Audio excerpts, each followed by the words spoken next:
The delegation from Earth arrived in the smallest ship anyone at Threshold Station had ever seen dock at a diplomatic berth. It was barely larger than a cargo shuttle, scuffed along one flank where atmospheric reentry had scarred its plating, with a drive signature so unremarkable that the traffic controllers almost waved it into the maintenance queue instead of the embassy slip. When the hatch finally cycled open, the being who stepped out wore a suit 2 sizes too practical for the occasion. No ceremonial draping, no rank insignia, nothing but a gray jacket with a small patch on the shoulder that read, in stitched letters too small to read from more than a meter away, Comet Route Survey.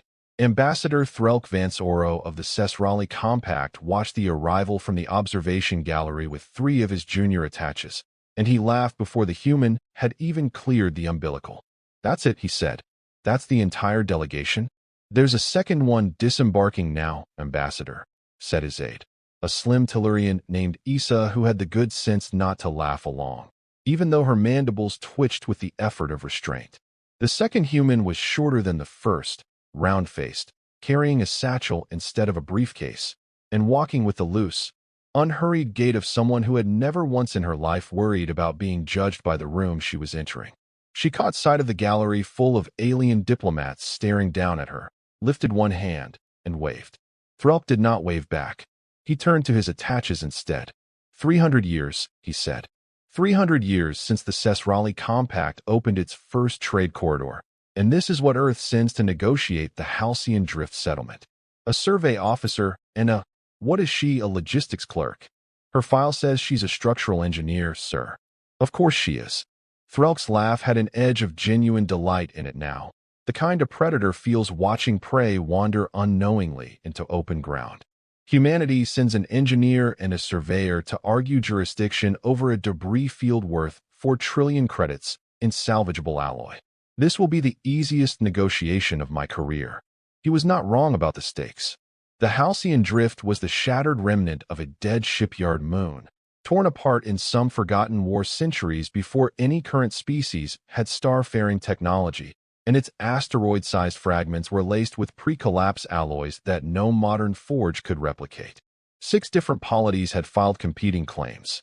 The Sesrali Compact's claim was the strongest, geographically, legally, militarily, and Threlk had spent 4 years building the diplomatic case to make it ironclad. Humanity's claim was almost an afterthought on the docket.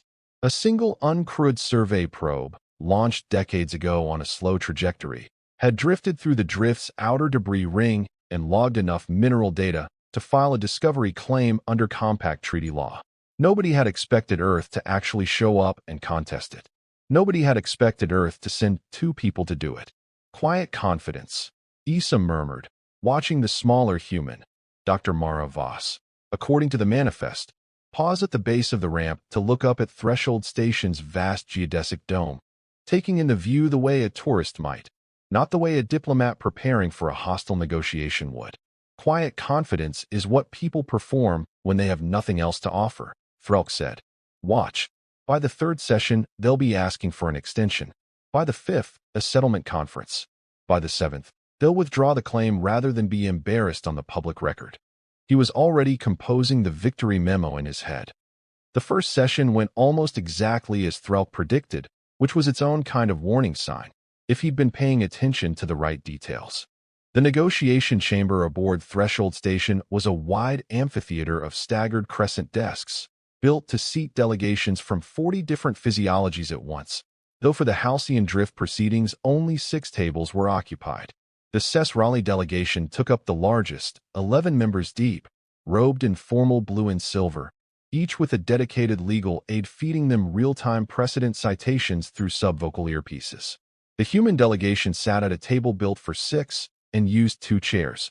Ambassador Threlk Vance Oro, representing the Sesrali Compact, Threlk said when the proceedings opened, wishes to formally note for the record the disproportion in delegation size, not as an objection, but as a courtesy, should the human representatives require additional time to consult given their limited staff. It was a calculated cruelty dressed as politeness, the kind of thing that played beautifully to observers and made the target look small without anyone being able to call it an insult. The taller human, Commander Ilya Reyes, survey officer, according to his credentials, didn't even look up from the tablet in front of him. "We'll let you know if we need a recess," he said. "Go ahead and present your claim." Threlk presented his claim. It took the better part of 2 hours, layered with precedent, cross-reference treaty clauses, 3 centuries of Cess Raleigh survey logs proving continuous interest in the Halcyon sector even before formal contact with the species who'd built the original shipyard, and a closing argument that was, by any reasonable measure, excellent. When he finished, the floor went to earth. Dr. Mara Voss stood up. She'd been the one taking notes the entire time, filling page after page on an honest-to-God paper notepad, which had drawn a few amused glances from the gallery, and said, "Could we get the holodisplay up? We have about 40 minutes of material." 40 minutes. Threlk almost laughed again. He'd spoken for 2 hours and built a case 3 centuries deep. 40 minutes from the clerk engineer was either supreme arrogance or supreme desperation, and he was fairly confident it was the latter. She pulled up a star chart of the Halcyon drift, the same one everyone in the room had memorized, and said, "Our claim isn't about precedent or survey history. It's about physics." A murmur went through the gallery. Physics wasn't a claim category. Physics wasn't in the treaty framework at all. The compact's claim rests on the assertion that the Halcyon drift, as currently mapped, falls within the gravitational catchment of the Cess Raleigh home system's stellar wind boundary, making it a natural extension of Cess Raleigh territorial space. She tapped the display, and a soft blue shell expanded around a cluster of stars. That boundary was mapped using a model that assumes a stable heliopause. It isn't stable. It hasn't been stable for 40 years. Threlk's smile held, but something behind his eyes recalibrated. 40 years ago, Voss continued, your home star entered a minor activity cycle that's still ongoing.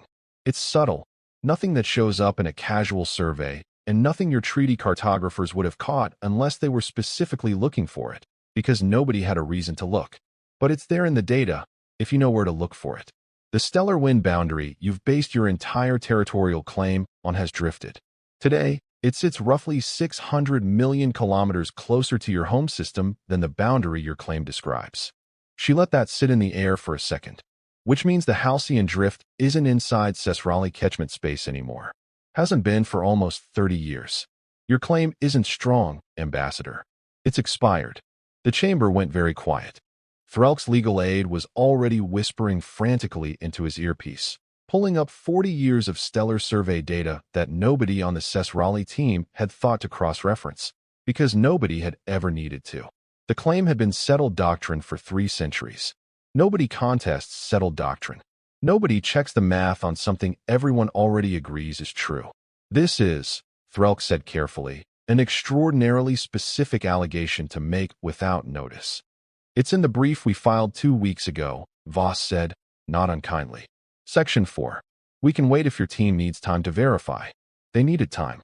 They needed almost 6 hours, in fact, pulling raw telemetry from 3 different survey satellites, and an emergency consult with the Compact's own astrophysics division back home, who came back with the unwelcome news that the human engineers' numbers were, infuriatingly, correct down to the second decimal. Threlk stood in the antechamber afterward, watching the recess countdown, and said to Issa in a low voice, "How did a survey clerk catch something 3 centuries of compact astronomers missed?" "She's not a survey clerk, sir," Issa said carefully. "I pulled her file properly this time. Structural engineer, 15 years, specializes in long baseline gravitational modeling. She designed the orbital stress calculations for 4 different deep space mining platforms. And the other one? Reyes. Survey command, 22 years. Mostly classified postings." Threlk did not like the word classified. He liked it even less paired with mostly. The mockery phase, in retrospect, had ended the moment Voss opened her mouth. But egos are slow instruments, and Threlk's hadn't caught up to the data yet. "A clerical error in our cartographic model," he told the gallery in the next session, with the easy charm of a man who'd already decided the wound was minor, "is not the same as an invalid claim. The Compact will simply update the boundary model and resubmit under the corrected figures. Our historical claim to the sector predates the human probe's survey by decades regardless of the boundary technicality." "That's fair," Commander Reyes said. "Except the corrected boundary doesn't just remove your catchment claim. It also clears the way for a different problem. He brought up his own display, military-grade resolution, the kind that made the compact's projection technology look a generation behind, and showed a slow rotation of the Halcyon Drift's debris field. You're not the only species whose territorial claims were based on outdated stellar models, Reyes said. There are at least 2 other claimants in this proceeding whose catchment boundaries are calculated off the same flawed reference framework, because everyone in this sector's been using the same 40-year-old survey baseline. Once you correct it, 3 of the 6 claims on file today become invalid, not just yours. The Vairani delegate at the 3rd table sat up sharply. The Otanu representative 2 tables overwent very still. We're not here to win by knocking out the competition, Reyes said. We're here because we think the drift should be allocated by who can actually do something useful with it, not who's owned the paperwork longest. So here's our actual proposal. This was the moment, though nobody in the room recognized it as one yet. The turn from underdog being laughed at to underdog quietly setting the table for something nobody else had seen coming. The wreckage in the Halcyon Drift isn't just salvage, Reyes said. It's structurally unstable. 41 major fragments, all on slow precessing orbits, all close enough to occasionally clip each other. 18 months ago, 2 of the larger fragments had a near-miss collision event that would have cascaded the entire field into an unrecoverable debris cloud. The kind that makes a sector permanently unsalvageable. The kind that creates a hazard zone no ship can safely transit for the next 2 centuries. He let the silence work for him the way Voss had. Whoever holds this territory needs to be able to stabilize it, not just claim it. We'd like to propose a joint technical assessment before any allocation is finalized. Our team has done the preliminary modeling. We're happy to share it. It was, on its face, an act of extraordinary generosity, sharing technical data with rival claimants, in the middle of a sovereignty dispute, for free. Threlk distrusted it immediately and completely, the way he distrusted any gift offered by someone he'd been planning to humiliate an hour earlier. And why, he asked, would Earth offer to help its competitors? Voss answered this one. Because if nobody stabilizes that field, in 3 to 5 years it stops being a 4 trillion credit shipyard ruin and starts being an uncontrolled kinetic hazard sitting 40 light minutes from 6 different inhabited systems. We'd rather everyone at this table understood the actual problem before they spent the next decade fighting over who gets to own it. Threlk studied her face for a long moment, looking for the angle, the hidden lever, the part of the offer that benefited Earth at everyone else's expense. He didn't find it. That, more than anything she'd said, was what finally cracked his certainty. The rising mystery began 3 days later, when the Joint Technical Assessment Team, 6 engineers from 4 different polities, plus Voss, plus a Cesrali astrophysicist named Delis Kor, who'd been assigned specifically to find the flaw in the human data, boarded a survey shuttle and went out to look at the wreck themselves. Delis had been instructed, quietly, by Threlk's office, to find anything wrong with the human models. Discredit them if possible. Find the angle. She came back 4 days later and requested a private meeting with the ambassador instead of filing the standard report. There's no angle, sir, she said, once the office door was sealed. Their modeling is better than ours. Significantly better. They mapped collision probabilities for all 41 fragments across a 200-year window, including precession drift, micrometeorite erosion effects on mass distribution, and thermal expansion variance from 3 different stellar exposure angles. We don't have software that does that. I checked. Nobody in the compact has software that does that. They built it themselves? That's the strange part. Delis hesitated. Commander Reyes mentioned, almost in passing, that the modeling software was adapted from something used for a different purpose. I asked what purpose. He changed the subject. Smoothly, like he'd done it before. Threlk leaned back. What's your assessment of him? Personally. He doesn't talk much, Delis said. He listens more than anyone I've met from any species. Honestly, he'll let 3 different delegates argue past each other for 10 minutes, and then ask one question that makes all of them realize they were arguing about the wrong thing. And there's a detail that's been bothering me. She pulled up a still frame from one of the shuttle's external sensors. When we approached the largest fragment, the one with the partial drive core still intact, Reyes asked to see the wreck's interior before anyone else. Said it was a safety concern, structural integrity, that sort of thing. Reasonable on its face. But he moved through that wreck like he'd been inside something like it before. Not cautious exploring. Familiar. Familiar with 300-year-old pre-collapse shipyard wreckage.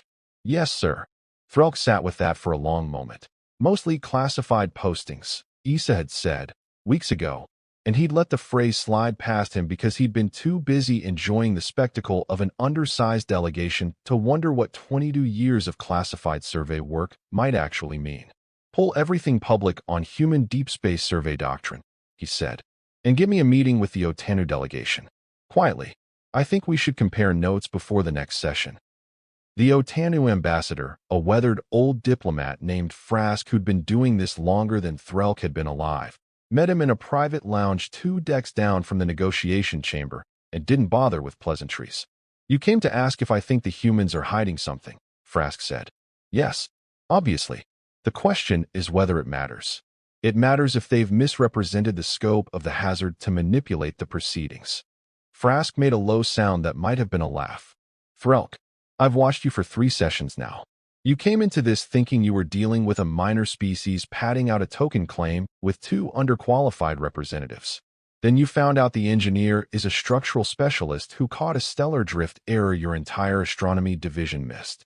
Then you found out the survey officer has classified experience with wreck diving that apparently includes pre-collapsed shipyard ruins, which is impossible because no other species currently has confirmed access to intact pre-collapse engineering, not even us, and we've been looking for 200 years. You're saying it's impossible. I'm saying it's impossible by the numbers we know, which means either the numbers we know are wrong, or the humans know something the rest of us don't. Frask's old eyes were sharp despite their age. I've sat across from a great many species claiming a weak hand to lure opponents into overcommitting. I've never seen anyone do it this well. The quiet ones who don't need to perform confidence. Those are always the ones actually holding the strongest cards. You should ask yourself why a species with a fleet smaller than a single compact battle group sent its best wreck specialist and its best structural engineer to argue over a debris field, instead of just letting the claim lapse like everyone expected. What would you do? I'd find out what's actually inside that wreck before the next session, Frask said. Because I don't think the humans are negotiating for salvage rights at all. I think the salvage rights are the part they don't care about. The crisis didn't wait for anyone's curiosity to catch up.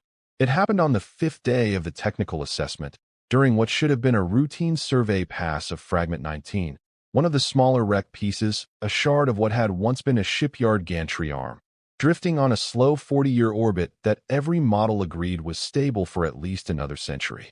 Every model was wrong.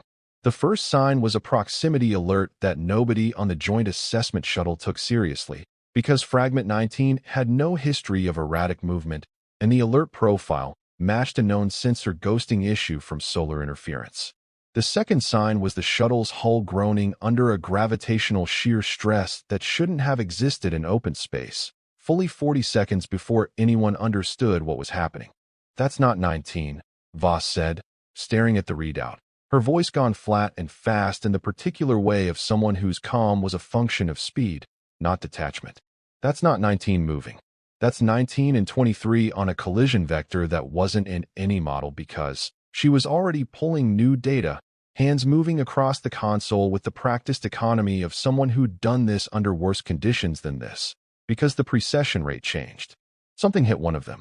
Recently. Small, fast, untracked. How recently? Reyes said. He hadn't raised his voice at all. Hours. Maybe less.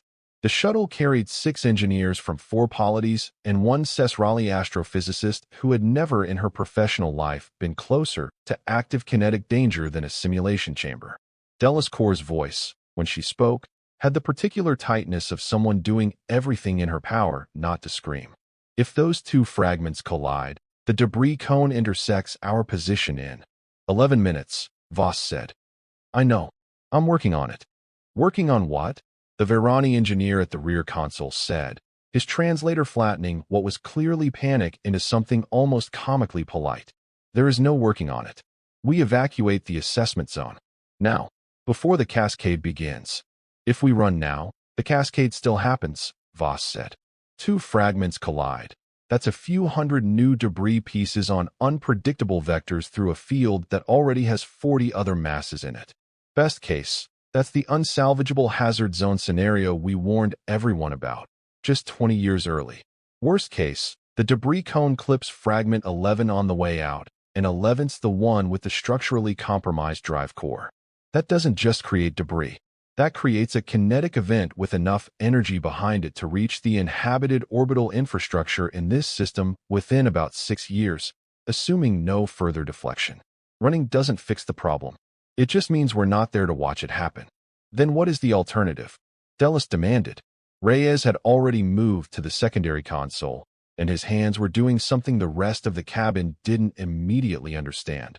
Pulling up a targeting overlay, not for weapons, but for something stranger, a precise vector solution, the kind of calculation that took most people minutes and computer assistance, sketched out by hand-adjusted parameters in under 20 seconds.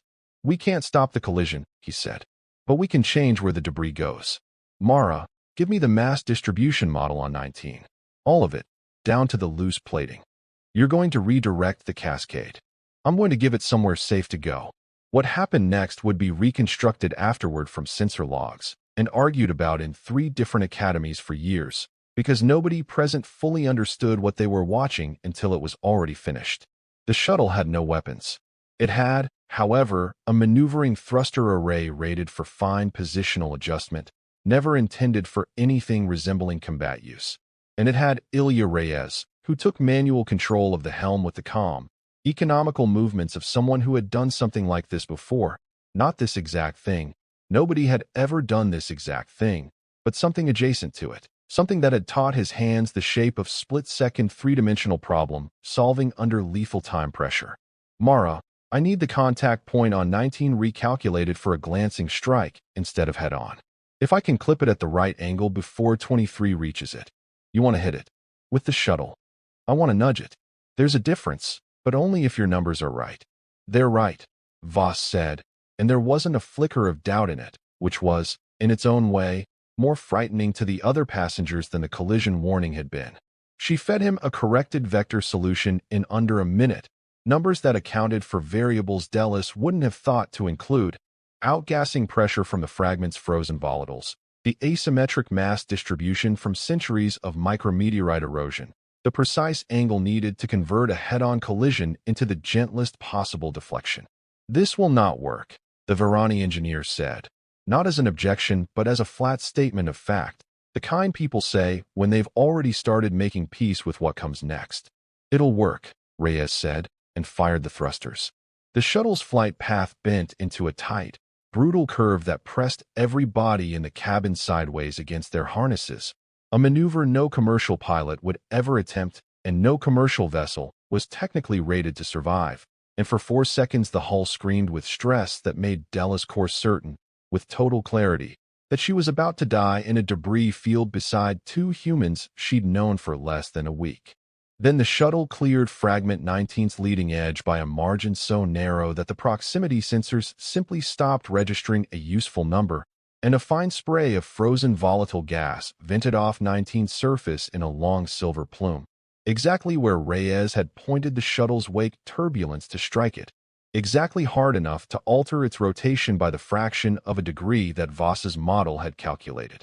Fragment 19 and Fragment 23 did not collide. They passed each other with 11 meters of clearance, a margin that on a stellar scale was effectively nothing, and on a human scale was the difference between a quiet, controlled adjustment and a catastrophe that would have taken 6 lives and started a hazard clock counting down toward a populated star system. The cabin was silent for a full 10 seconds after the shuttle leveled out. Confirmed trajectory, Reyes said, voice still even, like he'd just parked a car instead of threading a 40-meter survey shuttle through a gap most pilots wouldn't have attempted with a fighter. Confirmed, Voss said. Clean separation. No secondary contact. We're clear. Delis Core unclipped her harness with hands that wouldn't quite stop shaking and looked at the 2 humans in the front of the cabin. The engineer who'd produced a flawless deflection model in under a minute, and the survey officer who'd flown a maneuver that should have killed everyone aboard and instead saved the entire mission, and understood, with the dawning horror of someone realizing she'd badly misjudged an opponent, that she had absolutely no idea who these people actually were. The official incident report, filed jointly by all 6 polities represented on the shuttle, described the event in the careful, bloodless language of bureaucratic survival. An unforeseen micrometeorite impact altered Fragment 19's rotational trajectory, creating an imminent collision risk with Fragment 23. Quick corrective action by the Joint Assessment Team's pilot averted the collision with minimal margin. It did not capture what had actually happened in that cabin, and it certainly did not capture what happened in the negotiation chamber 3 days later, when the full assembly reconvened and Ambassador Frask of the Otanu delegation stood up before Threlk could even open the session and said, "I'd like the floor before we proceed to scheduled business." Threlk, still parsing the incident report's implications, nodded for him to continue. 5 engineers from 4 different polities nearly died in the Halcyon drift 4 days ago, Frask said.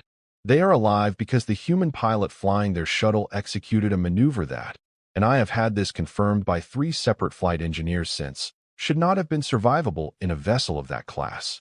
I would like to ask Commander Reyes, on the record, where he learned to do that. The chamber's attention swung to the human table like a single coordinated organism. Reyes was quiet for a moment, the kind of pause that wasn't hesitation so much as consideration of what was useful to say. I spent most of my career doing deep space survey work in contested or unstable regions, he said. Some of those regions had debris fields a lot less forgiving than the Halcyon drift.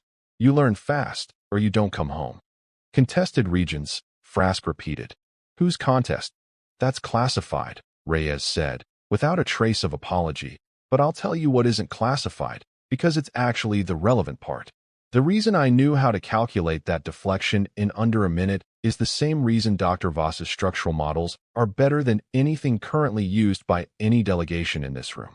We've been doing this work, mapping, stabilizing, salvaging unstable derelict fields, for a long time, in places nobody else was looking, because we had to. Earth doesn't have the fleet size or the resource base that any of your polities have.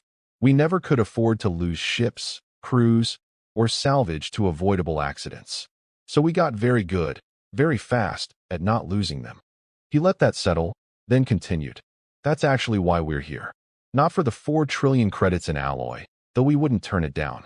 We're here because the Halcyon drift is the largest unstabilized pre-collapse wreck field anyone's found in 200 years, and in about 3 years, without intervention, it becomes an uncontrollable hazard sitting 40 light minutes from 6 inhabited systems, just like Dr. Voss told you in the first session.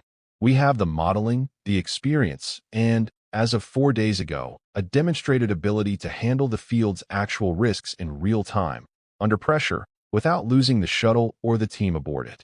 None of the other claimants currently in this room can say the same. Delis Core, sitting at the Cess Raleigh table, found herself nodding slightly before she caught herself. So here's our actual proposal, Reyes said, and Threlk understood, with the slow dread of a man finally seeing the whole board, that everything before this moment, the small ship, the underqualified appearance, the modest 40-minute presentation, even the deliberately quiet confidence, had been Earth simply waiting for the room to be ready to actually listen. We're not asking for sole sovereignty over the drift. We're proposing a joint stabilization authority, administered by whichever claimants want to participate, funded by salvage revenue, with Earth providing the technical lead on stabilization operations because we're the only delegation here who's actually proven we can do it without getting anyone killed. Salvage rights get split proportionally among contributing polities. The hazard gets neutralized instead of left to mature into a regional catastrophe. Everyone who's spent the last 3 centuries fighting over who owns the wreckage gets a share of it, and the people 40 light minutes downstream of it get to keep existing. The respect that followed didn't arrive all at once. It came the way real respect usually does, grudgingly, in pieces, forced by evidence rather than offered by grace. It came when the Virani delegation's own engineers reviewed Voss's full modeling suite and quietly admitted, in a private memo that somehow found its way to half the station within a day, that human structural mapping software was now, by a comfortable margin, the best available technology for unstable debris field analysis in known space. It came when Frask, in the closing arguments of the final session, said simply, the Otanu delegation withdraws its independent claim and endorses the Joint Stabilization Framework, with Earth as technical lead, and didn't dress it up with any face-saving caveats, because the old ambassador had decided, somewhere over the preceding 3 weeks, that there was more dignity in admitting you'd misjudged someone than in pretending you hadn't. It came, most pointedly, from Threlk himself, who found Voss alone in the observation gallery the evening before the final vote, looking out at the slow turn of Threshold Station's docking ring, and sat down 2 seats away, without quite knowing what he meant to say until he started saying it. "I made a number of incorrect assumptions about your delegation," he said, "based on its size." "Most people do," Voss said, not unkindly. "It's a reasonable mistake. We don't have the fleet to back up a big delegation, so we stopped sending one. Figured we'd let the work speak instead. I called you a logistics clerk, in front of my staff. On the first day, I heard," Voss said, and there was a glint of genuine amusement in it. "Issa told Delis. Delis told half the technical assessment team. It's fine. I've been underestimated by better diplomats than you, Ambassador. It's usually useful, honestly. People don't bother lying to you when they don't think you're worth lying to." Threlk considered that for a long moment. Considered the 3 centuries of compact doctrine that had just been quietly, comprehensively outmaneuvered by 2 people and a survey shuttle smaller than his personal transport, and found, to his own surprise, that the dominant feeling wasn't humiliation. It was something closer to unease, the specific unease of realizing you've been allowed to see exactly as much as someone wanted you to see, and no more. "Commander Reyes's classified service record," he said carefully. "I don't suppose there's any chance you'd—" "No," Voss said, still pleasant, utterly immovable. "There isn't. I didn't think so." Threlk looked back out at the docking ring. "May I ask you one thing? Off the record, Ambassador to Engineer?" "You can ask." "Your structural models for the drift accounted for variables nobody else in this sector even tracks. Micrometeorite erosion patterns over centuries, outgassing pressure from frozen volatiles, asymmetric internal mass shift from repeated thermal cycling. That's not the kind of modeling you build for one debris field. That's the kind of modeling you build because you've needed it many times before, somewhere else." He turned to look at her directly. "How many other fields like this has Earth quietly stabilized, that nobody outside your delegation knows about?" Voss was quiet for a moment, and when she answered, her voice had lost none of its warmth, but something underneath it had gone very still and very careful. "More than you'd guess," she said. "Fewer than you're worried about. That's really all I can tell you tonight." "That's not an answer." "No," she agreed. "It isn't." She stood, gathering the same battered satchel she'd carried off the ship on the first day, and paused at the gallery door. "For what it's worth, Ambassador, the Halcyon Drift isn't the biggest unstable wreck field we've found out here. It's not even close. We picked this one to bring to negotiation because it was survivable, manageable, the kind of problem 6 polities could solve together without anyone needing to know what we actually know about what's further out." "What is further out?" Voss looked at him for a long moment, and for the first time since the delegation had arrived in their too small, too scuffed survey ship, something in her expression wasn't quiet confidence at all. It was something closer to genuine concern, carefully managed, the look of someone who had seen something and was still deciding how much of it the rest of the galaxy was ready to hear. "There's a reason humanity got good at debris field stabilization so fast, with so little fleet to spare for the work," she said. "It wasn't curiosity, and it wasn't profit. We needed the skill set for something else, and the drift was good practice. That's as far as I can take that conversation tonight." She left him there in the observation gallery, watching the slow turn of the docking ring, with 3 centuries of settled assumptions about humanity's place in the galactic order quietly, irrevocably dismantled, and a single unanswered question sitting in his chest like a stone. What was humanity actually practicing for? The Joint Stabilization Framework passed the next morning by a vote of 5-1, the lone dissent coming from a Cess Raleigh delegate who abstained more out of wounded pride than genuine objection. And within a week, the first human technical team, 6 engineers, 2 survey specialists, and a logistics officer whose file would later turn out to be just as quietly extraordinary as everyone else's, deployed to the Halcyon Drift to begin the long, careful work of making the wreck field safe. Threlk filed his official report to the Compact Council that same week, dutifully summarizing the negotiation outcome, the technical merits of the joint authority, the diplomatic value of cooperative salvage frameworks. He did not include, because he had no way to prove it and no real authority to investigate it. The conversation in the observation gallery, or the unsettling certainty that had taken root in him since. The sense that Earth's small, scuffed survey ship and its two quietly competent representatives were not the full measure of what humanity had brought to this sector. They were the visible fraction, a demonstration, deliberately modest, of a capability built for something the compact hadn't yet been shown. He thought of Frask's words in the private lounge, weeks earlier. I think the salvage rights are the part they don't care about. He thought of Reyes's hands on the helm, threading an impossible needle with the calm of someone who had done worse, somewhere classified, for reasons nobody outside Earth's command structure was permitted to know. He thought of Voss's models, built for hazards that didn't yet exist in any survey database the compact maintained, and her last words in the gallery, chosen with obvious, deliberate care. We needed the skill set for something else. 3 centuries of doctrine had just taught the Sesrali compact, in the space of 3 weeks, that the galaxy's quietest delegations were sometimes the ones holding the largest hand. Threlk closed his report, filed it, and sat for a long while afterward in his office, looking at the star chart on his wall, the Halcyon drift marked in careful green, stabilized, settled, solved, and at the vast dark beyond its edges, where humanity's small ships had apparently been practicing for years, in silence, for something nobody in the compact had even known to ask about. Whatever it was, he thought, it was coming. And when it arrived, the galaxy would not be laughing at the size of Earth's delegation anymore.